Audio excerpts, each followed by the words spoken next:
A lot of times people, oh boy, it's like they think their videos are better than they are, honestly.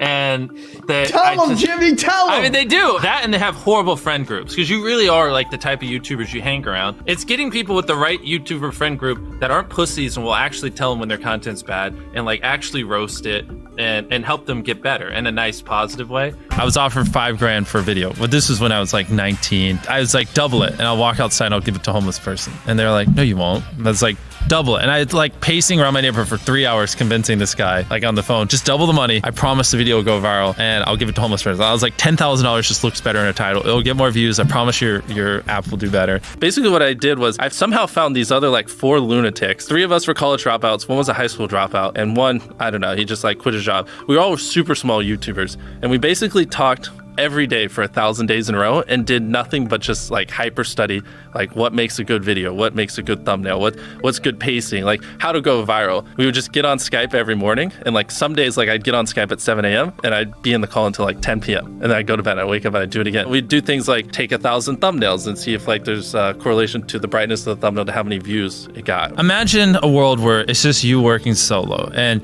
you work 12 hours a day every day for like a year. And you're just grinding, you make a mistake, you learn from it, you grind, you make a mistake, you learn from it, and you do that for like a year. And then imagine a different world where you have 4 friends who are also equally grinding in something similar. Friend number 1 makes a mistake on Friday, he teaches the other 4 people. Friend number 2 makes a mistake the next week, teaches everyone. And then like you're all learning from each other's mistakes. You're all constantly studying 24/7 and downloading each other. Like after a year, you're like 2 years ahead of the guy who was just solo. Do you frequently go that far out of your way to capture the thumbnail? Yeah, I mean, of course, everyone should. If people don't click, they don't watch. So you want to give them something to click. Something a lot of people forget is like unsuggested on phones, thumbnails are really fucking small. So like people are editing thumbnails full blown on their computer. And when you shrink it down, you can't see. We try to all around be above the rest. Anyone can clickbait, but do you actually like deliver on it? We say we put 100 million Orbeez in the backyard, we put 100 million Orbeez in the backyard. Your title and thumbnail set expectations. Like what you're saying is like,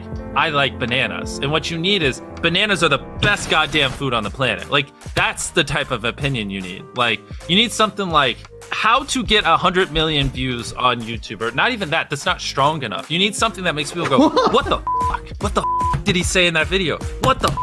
I need to know. At the very beginning of the video, to minimize drop off, you want to assure them that those expectations are being met. If you're putting 1 million Orbeez in a pool, don't start the video with you shopping for, you know, your mom's birthday present. At the beginning of the video, just say, this is 100 million Orbeez. We're gonna fill this pool and this entire backyard with them. Match the expectations, and then you want to exceed them. So you want to assure people that what they clicked on is what they're getting, and then blow their mind and be like, but you're also getting even more. Anytime you say the word algorithm, just replace it with audience. The algorithm didn't like that video? No, the audience didn't like that video. If I wasn't retaining a viewer, just wouldn't make sense for you to promote it. Why would you promote a 10-minute video that people watch on average a minute and a half? I mean, every video, even the stupid ones, I learned something, you know, and that's something I try to make a very big point of, is like, no matter how bad we mess up, like we sometimes have videos that have horrible retention. It's just like, as long as you learn from it, it's not the end of the world. Every YouTuber says it. It's like, no one will ever be able to replicate my style. I gotta edit it. But newsflash, someone can. It's actually not as difficult as you think. It was good that I got a really strong foundation on how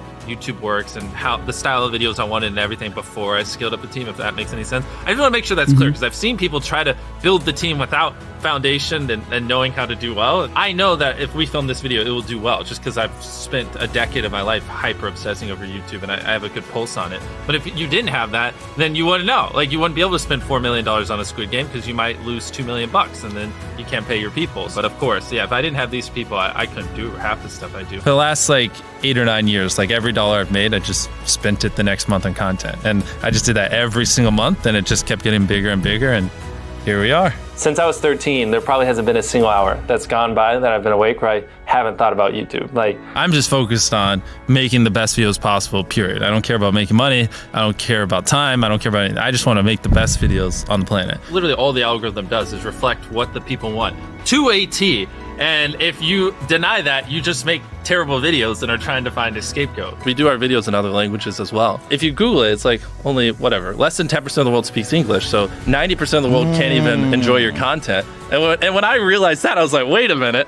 90% of the world can't even watch this stuff. Like, we just started doing this like 6 months ago, and it's crazy like how viral some of these videos are going. 51 million. In Spanish, the guy who does my dubs is the same guy who dubbed Spider-Man. We managed to convince him. So a lot of those comments are like, why does he sound like Spider-Man? Or is Mr. Beast Spider-Man? To me, what's important is click-through rate, getting people to click on your video, and then average view duration, average view percentage, or just relative retention, and, you know, having them watch it. A lot of creators think click-through rate is just like the title and thumbnail and did they click it, but a lot of it too is, did they enjoy your last video? Because if someone watches a video of yours and they loved it, you can bet the next time you're recommended, their chance of clicking is a lot higher. You know, sometimes we're filming for 3 or 4 days, like 10 hours a day, you know, 30, 40 hours of filming plus months of setup, whereas most creators probably film for a couple hours and set up for a day. Outside of just filming, I mean, we brainstorm video ideas, I mean, relentlessly, hours every day. By always doing all those things, it just distinctively sets it so far apart that it's basically, in my head, it's like, why would you not watch it? Viewers aren't stupid. They can tell when you know, half ASS, I don't know if I'm allowed to curse, a video, or if you like really put in effort. And like, if they can tell you're putting in a lot of effort, they're gonna be more likely to click on future videos. And that snowballs. And because once you build that trust, they get to a point where it doesn't matter what you upload. They just know it's high effort and they just know it's great. And they're just conditioned just to watch because you have a good track record. And so with filming, it's just like trying to make sure we're doing everything we can, no matter how expensive it is, no matter how much time it takes, to make the best video possible. A lot of people, if they gave away 100 grand, they would make a huge deal about it. But we're, you know, sometimes we're just like, yeah, here's 100 grand. Like, thanks for watching, bye. Doing it that way makes it more fun and just more interesting. So I like to keep a little bit of it mysterious because I think that's what people enjoy. A lot of people aren't willing to put in 10 hours days because they don't like what they're doing. So it's finding what they enjoy, because it is like a long grind. Like, you're doing the for years, not months. So if you don't enjoy it, then you're gonna burn out. I just had the blessing of finding what I loved at a young age. So like, because to get to this level, it takes, you know, a decade. Most people don't find what they love till their young 20s, so they'd be where I'm at in their 30s. Yeah. I just lucked out and found it when I was really young. Living your life chasing like a nicer car and a bigger and bigger box to live in is kind of like a dumb way to go about life. I actually, funny enough, I lived in like a super below average home, and I kind of learned why famous people don't live in below average homes, because someone broke in, stole everything I owned. So I had to get a little nicer house for security reasons. But before I was robbed, I mean, like, my place is like a little duplex, $700 a month. You get a roommate's $360 split. People think just because you go for views means you can't have fun, but you can pull views and you can have fun, which is what we purposely try to do. If you're not doing something that's just inherently fun to you, you're just quit. Just give up. Like, you gotta at least semi-enjoy what you're doing, or you're gonna quit long before it gets to the point where it brings in money or whatever else could be driving you. So find what you love, and then I would just hyper obsess. Make sure no one doing what you're doing is doing it better. Make sure the videos are as good as possible. You can be motivated by more than one thing. I'm motivated because I want to support my mom and my family. I'm motivated because I want to employ my friends and help them. I'm motivated because I want to help other people. I'm motivated because I want to be a YouTuber. I mean, I feel like that's another misconception. You can have lots of things that drive you. You know? Absolutely. Yeah. Absolutely. So I mean, like, there's just tons of stuff that drive me. And everything drives me to wanting to be a YouTuber, so I kind of obsess over it. For the people that are willing to be coachable, I would say, like, just education. Like, there is a lot of misinformation out there that, like, people like live and breathe by, like the weirdest stuff. I gotta upload at midnight on Wednesdays or my videos don't do well. It's like just dumb stuff like that just, they don't realize how badly they're like handicapping themselves. Some minor tips I could give is like, if somehow you could have a payoff at the end, then more people are gonna watch to the end just to see what happened. Whichever one of these 456 people survives the longest wins 456 grand.